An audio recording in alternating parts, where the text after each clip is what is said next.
ko oku wawata, ko oku mohiotanga ki te kurataki o taipa, ko oku mahi I roto I tōku ao. Nō reira, ki oi whakaro, he aha oku wawata, he aha oku mohiotanga. Māku e ki kia koutou. Ko oku wawata, ko te mahi neti pauro, te tākoro ngā poi tūkohu, te hanga waiata hoki ki te tau oku hoa.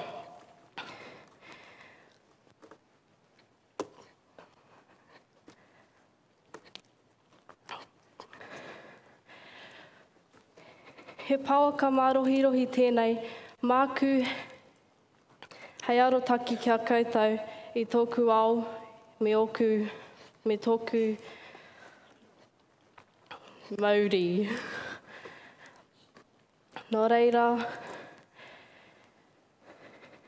ka ngana e au ki te mahi, ki te kōrero I te reo, he uri tēnei no te whānau apanui, he uri tēnei hoki no te mautere o Niue. Ahakoa ka hore oku mohiotanga mo te reo Niue. Kei tōku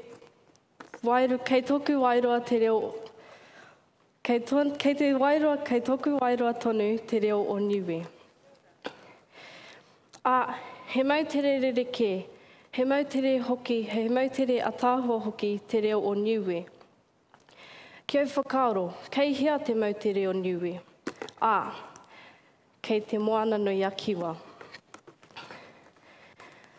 Kei roto hoki I tēnei pauaka, ko oku whainga. Nō reira, tēnā koutou katoa.